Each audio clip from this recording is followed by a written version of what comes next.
É com alegria que nós temos a oportunidade de estarmos juntos nesta noite e podemos meditar na palavra do nosso Deus. Eu quero convidar os irmãos a abrirem a palavra do Senhor na carta de Paulo aos Filipenses. Carta do apóstolo Paulo aos Filipenses, no capítulo de número 3. Filipenses, depois de Efésios, antes de Colossenses, no capítulo 3.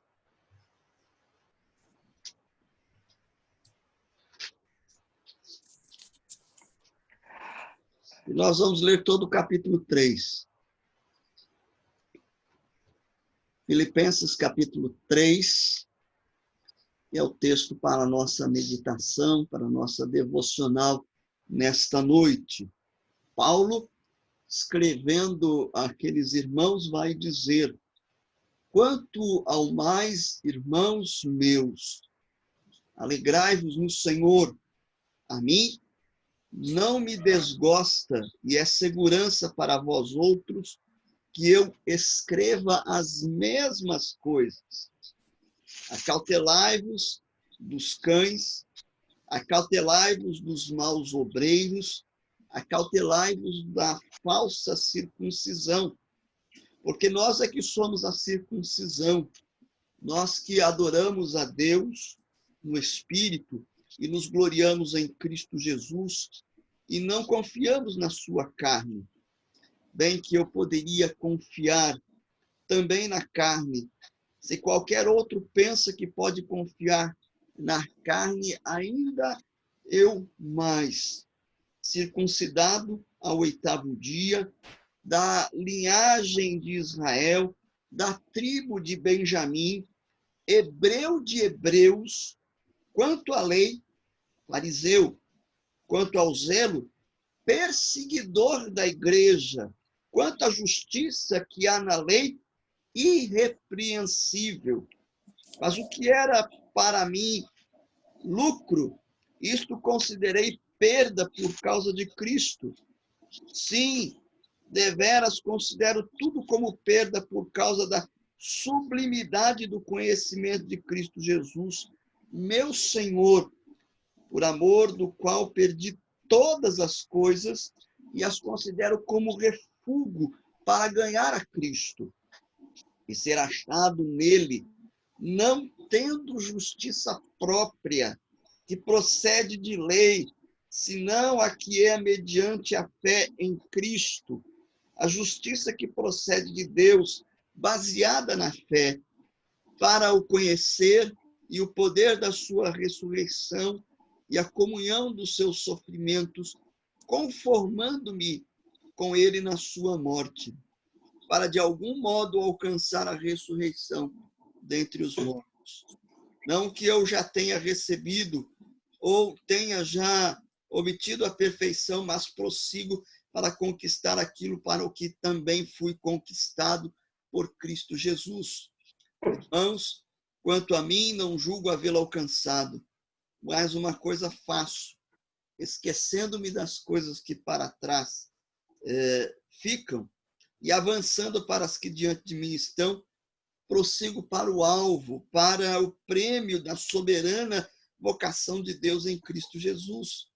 Pois todos que somos perfeitos, tenhamos este sentimento, e se porventura pensais de outro modo, também isto Deus vos esclarecerá. Todavia, andemos de acordo com o que já alcançamos. Irmãos, sede imitadores meus, e observai os que andam segundo o modelo que tendes em nós. Pois muitos andam entre nós, dos quais repetidas vezes eu vos dizia, e agora vos digo, até chorando, que são inimigos da cruz de Cristo. O destino deles é a perdição, o Deus deles é o ventre, e a glória deles está na sua infâmia, visto que só se preocupa com as coisas terrenas, pois a nossa pátria está nos céus, de onde também aguardamos o Salvador, o Senhor Jesus Cristo, o qual transformará o nosso corpo de humilhação para ser igual ao corpo da sua glória, segundo a eficácia do poder que ele tem, até de subordinar a si todas as coisas. E o versículo 1 do capítulo 4 diz: portanto, meus irmãos amados e muito saudosos, minha alegria e coroa, sim, amados, permanecei deste modo firmes no Senhor. Vamos orar? Ó Deus, pedimos a tua graça para entendermos a tua palavra. Dá-nos a tua bênção em Cristo Jesus. Amém. Eu creio que um dos temas principais que nós encontramos no Novo Testamento é a respeito da identidade do verdadeiro cristão. Quem são os verdadeiros crentes em Cristo Jesus? E para responder a esta pergunta, há ainda um agravante. O falso crente, às vezes, encontra-se na igreja, misturado com o verdadeiro. É o joio plantado junto com o trigo. Paulo vai dizer aqui na Epístola aos Filipenses que, como cristãos, nós devemos nos acautelar da falsa circuncisão, isto é, dos falsos obreiros. E a igreja de Filipos deveria estar atenta a estes falsos homens que pregavam em nome de Cristo, mas não pertenciam a Cristo. E em contraste com estes falsos crentes e os seus falsos ensinos, que o apóstolo Paulo nos apresenta, então, alguns sinais que ajudam-nos a identificar o verdadeiro cristão. E é sobre isso que eu queria meditar com vocês nesta noite. Em primeiro lugar, nós vamos verificar que Paulo deixa claro que o verdadeiro cristão é aquele que adora a Deus em espírito. Versículo 3. Porque nós aqui somos a circuncisão, nós que adoramos a Deus no espírito. Então, vejam só, esta é a primeira qualificação que Paulo nos apresenta de um verdadeiro cristão. O cristão é aquele que adora, aquele que serve a Deus no Espírito Santo, no Espírito de Cristo, o Espírito que nele habita e que age através das nossas vidas. A adoração, ou a verdadeira adoração, que foi inaugurada por Cristo Jesus, é em espírito e em verdade, como o próprio Senhor Jesus Cristo disse na conversa que teve com a mulher samaritana. E nós vamos verificar esta realidade que Paulo vai repetir aquilo que o próprio Senhor Jesus Cristo já havia dito anteriormente. Mas o que significa adorar em espírito? O que implica isto? Em primeiro lugar, nós vamos verificar que esta adoração ela é uma adoração interna e do coração, ou seja, não é uma adoração que se prende a lugares sagrados, porque o crente é que é, na verdade, o santuário do Senhor. Esta adoração ela é simples, ela não mais se prende a certos rituais da lei cerimonial, como era no Antigo Testamento. A adoração em espírito, além de ser interna, do coração, simples, ela é reverente. O culto que nós prestamos a Deus deve ser um culto solene, respeitoso, um culto onde nós nos prostramos diante daquele que é excelso, grande, santo, aquele que se agrada do temor e da reverência dos seus filhos. É interessante que quando Moisés chegou à presença de Deus, ele vai receber a ordem do próprio Deus de tirar as sandálias dos seus pés. Então, participar de uma reunião onde não há solenidade, onde não há respeito, pode estar certo. Não há louvor ali, não há adoração, porque não há temor ao nome de Deus. O verdadeiro louvor tem uma conotação de consciência de quem Deus é. Devemos expressar aquilo que ele é, conforme revelado nas Santas Escrituras e conforme experimentamos no nosso dia a dia, nesse relacionamento, conforme desfrutamos com ele. Então, o culto, o verdadeiro culto, a verdadeira adoração é sincera, interna, do coração, simples, reverente, e ela é também de conformidade com aquilo que a Bíblia diz.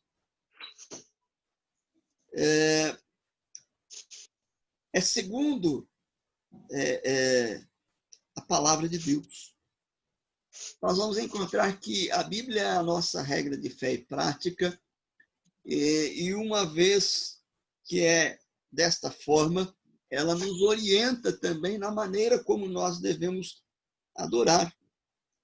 Portanto, a nossa adoração tem que ser de conformidade com aquilo que Deus nos orienta em sua palavra e não segundo aquilo que nós achamos. A nossa confissão de fé ela é muito clara com relação a isso. O modo aceitável de adorar o verdadeiro Deus é instituído pelo próprio Deus, por ele mesmo.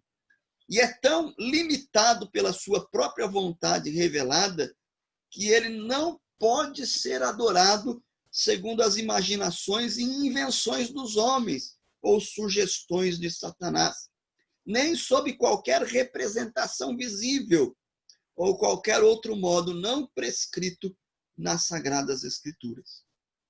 E a gente tem visto aí que tem muita gente inventando muita coisa, né? Muitos líderes religiosos querendo concorrer com o mundo e tentando atrair as pessoas para suas reuniões e acabam inventando um monte de coisa para ser atrativo. Isso não é correto, porque a adoração tem que ser conformidade com aquilo que Deus nos diz em sua palavra e não segundo nós achamos que ele deve ser adorado. Essa adoração também tem que ser sincera, sem falsidade. Ele deve proceder, ser proveniente essa adoração, esse culto, de uma vida cristã autêntica. Ou seja, para que eu possa, de fato, adorar a Deus em espírito, eu preciso estar desenvolvendo uma vida de santidade, de consagração a Deus. Deus se agrada de nós antes de se agradar do nosso culto, do nosso louvor. E é isso que nós devemos lembrar. Todo cristão, portanto, é um sacerdote que, por meio de Jesus Cristo, pode oferecer sacrifícios a Deus. E esses sacrifícios são produzidos pelo Espírito Santo na nossa vida. Um verdadeiro cristão, diz o apóstolo Paulo, é aquele que adora a Deus em espírito. A segunda característica que ele nos traz aqui neste texto é que o verdadeiro cristão, além de adorar a Deus em espírito, é alguém que gloria-se em Cristo Jesus e não confia na carne. Essa é a segunda marca. É alguém que gloria-se na cruz de Cristo. É alguém que descansa na salvação que Cristo realizou através da sua obra, do seu ministério. Então, nós vamos verificar que nós nos gloriamos na cruz, na expiação, no sacrifício vicário, substitutivo de Jesus, como única base para a nossa salvação. Por que é que Deus nos salva? Não é porque nós somos bonzinhos ou porque fazemos algumas coisas que agradam a Deus, mas ele nos salva por aquilo que Cristo realizou lá no Calvário. É interessante que Paulo vai dizer aqui, no texto em que nós lemos, que ele não põe a sua confiança na carne. E um comentarista bíblico, o reverendo William Hendricks, ele traz uma interpretação interessante para a palavra carne dando uma interpretação bem ampla. Ele vai dizer o seguinte: carne é qualquer coisa à parte de Cristo, sobre a qual alguém baseia sua esperança de salvação. Ou seja, qualquer confiança que alguém deposite em alguma coisa, em alguma pessoa que não seja a Cristo, é a carne. Mas o verdadeiro cristão descansa naquilo que Cristo fez e não nas suas próprias realizações. E o apóstolo Paulo fala a respeito disso. Ele vai dizer, olha, se a salvação fosse por conta das nossas próprias realizações, se teria alguém para se basear a esperança naquilo que fez, esse alguém sou eu. Se alguém pode confiar nos próprios méritos, esse alguém sou eu. Né? Tá quase repetindo aí a canção do Roberto Carlos, lá, esse cara sou eu. Né? Ele vai dizer aqui, olha, bem que eu poderia confiar também na carne, se qualquer outro pensa que pode confiar na carne, eu ainda mais. Circuncidado ao 8º dia, da linhagem de Israel, da tribo de Benjamim, hebreu de hebreus, e quanto à lei, fariseu, quanto ao zelo, perseguidor da igreja, quanto à justiça que há na lei, irrepreensível. Mas nós vamos verificar que o apóstolo Paulo vai dizer que isso não é nada, isso não tem nenhum valor, mas que ele podia somente descansar em Cristo Jesus. Quando ele escreveu a Timóteo, ele vai dizer: fiel é a palavra e digna de toda aceitação, que Cristo Jesus veio ao mundo salvar os pecadores, dos quais eu sou o principal. Ele, portanto, descansava não na sua carne, não nos seus méritos, não nas suas realizações, mas na obra que Cristo realizou. Então, o verdadeiro cristão é alguém que adora a Deus em espírito, é alguém que gloria-se em Cristo e não confia nos seus próprios méritos. E Paulo continua trabalhando aqui no texto, dizendo que o verdadeiro cristão é aquele que deseja conhecer mais e mais a Cristo. Nós vamos verificar que Paulo abre mão de tudo, porque ele deseja conhecer a Cristo e ser encontrado em Cristo. Versículos 7 a 11, ele fala a respeito disso. Mas o que para mim era lucro, isto considerei perda por causa de Cristo. Sim, deveras considero tudo como perda por causa da sublimidade do conhecimento de Cristo Jesus, meu Senhor, por amor do qual perdi todas as coisas e as considero como refúgio para ganhar a Cristo e ser achado nele, não tendo justiça própria que procede da lei, senão a que é mediante a fé em Cristo, a justiça que procede de Deus baseada na fé, para o conhecer e o poder da sua ressurreição e a comunhão dos seus sofrimentos, conformando-me com ele na sua morte, para de algum modo alcançar a ressurreição dos mortos. Paulo confia somente na justiça de Jesus Cristo. É isso que ele está dizendo. E é este Cristo eu preciso conhecer mais e mais. Essa justiça, ela é recebida pela fé. Pela graça sois salvos mediante a fé. E isto é dom de Deus, não é algo que vem de nós mesmos, mas é algo que Cristo nos dá. Então nós vamos verificar que esta justiça produz na vida do verdadeiro cristão um desejo profundo e sincero pelo conhecimento de Cristo Jesus. Sim, deveras considero tudo como perda por causa da sublimidade do conhecimento de Cristo Jesus. Está lá no versículo de número 8. Paulo fala que o conhecimento de Jesus é um conhecimento sublime, é um conhecimento excelente, superior, algo de extremo valor. E é por isso que ele abre mão de tudo. Calvino vai comentar neste texto dizendo o seguinte: temos uma símile baseada na vida dos marinheiros, os quais, quando ameaçados de naufrágio, lançam fora tudo o quanto podem, para que o navio seja aliviado na carga, para que possa atingir o porto em segurança. Paulo, portanto, estava preparado para perder tudo, contanto que não fosse privado de Cristo Jesus. Conhecer a Cristo é conhecer o poder da ressurreição, a comunhão dos seus sofrimentos e conformar-se com ele na sua morte.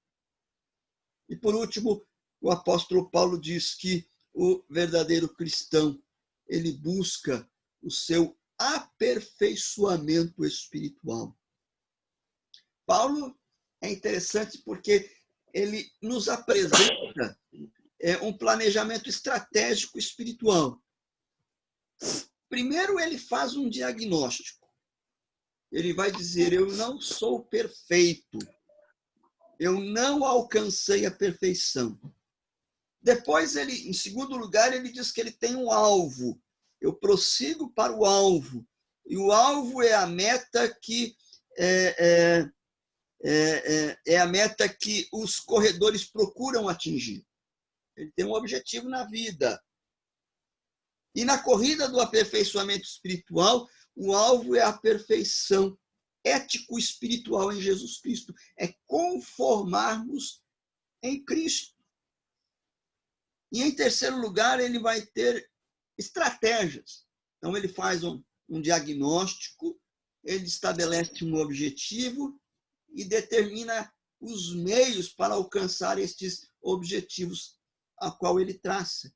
Nós vamos encontrar aqui 3 estratégias básicas para que ele pudesse desenvolver o aperfeiçoamento espiritual.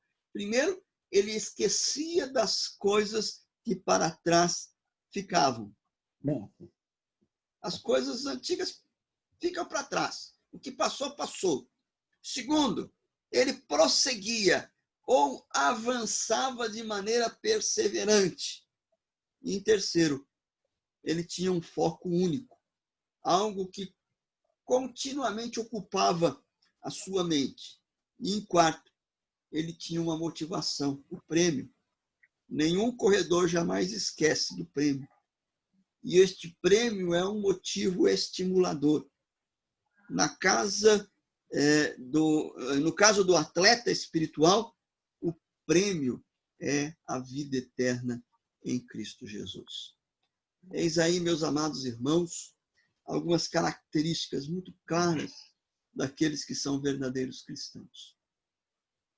Que nós possamos olhar e, diante do relato que o apóstolo Paulo nos traz, possamos examinar as nossas vidas.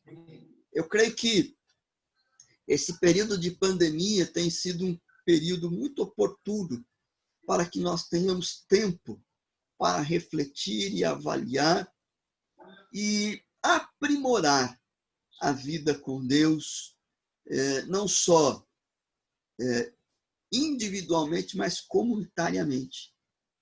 O meu desejo é que, a partir desse período, nós possamos voltar com uma nova disposição, porque temos aprendido a viver segundo aquilo que a palavra de Deus nos ensina. Que estas características, estas marcas possam estar presentes na vida de todos nós e que, quando Cristo voltar, ele possa dizer: servo bom e fiel, porque nós vivemos de acordo com aquilo que nós alcançamos em Cristo Jesus. Que Deus assim nos abençoe e nos guarde. Vamos orar neste instante. Depois da oração, nós vamos ter a bênção apostólica. Deus bendito, nós louvamos o teu nome, porque o Senhor, sendo um Deus santo, glorioso, um Deus tremendo, ainda assim olhaste com graça e misericórdia para nós, homens pecadores. Fomos alcançados pelo teu amor, pelo teu Espírito, e fomos transformados pelo teu poder. Ajuda-nos, ó Deus, a viver de acordo com aquilo que nós alcançamos em Cristo Jesus. E que a cada dia mais nós possamos apresentar diante de ti frutos de justiça, para que o teu nome seja honrado e glorificado por meio de nós. Ó Pai bendito, sabemos que os tempos são maus, são difíceis, e que nós vivemos uma situação que muitas vezes nos foge ao controle.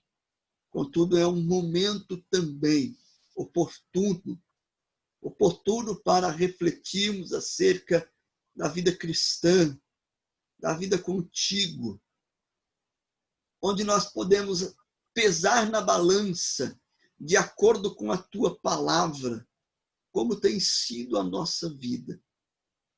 Ajuda-nos, ó Deus, a nos avaliar à luz da tua verdade, e que permitas, ó Pai, ainda que ao nos avaliarmos possamos ser aprovados.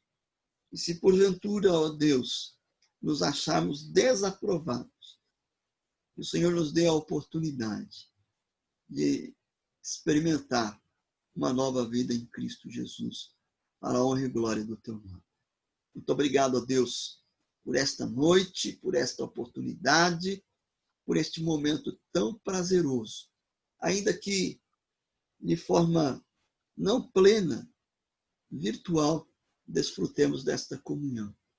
Permitas, ó Deus, que em breve possamos estar juntos presencialmente, glorificando e exaltando o teu nome. Dá a direção da tua igreja, a sabedoria necessária para conduzir o teu rebanho nesse período de crise. Dirija-nos, orienta-nos e sustenta-nos para o louvor da tua glória em Cristo Jesus. Amém. E agora, irmãos, ide em paz, que a graça, o amor e o cuidado do Deus triuno, Pai, Filho e Espírito Santo, sejam convosco hoje e sempre. Amém. Amém.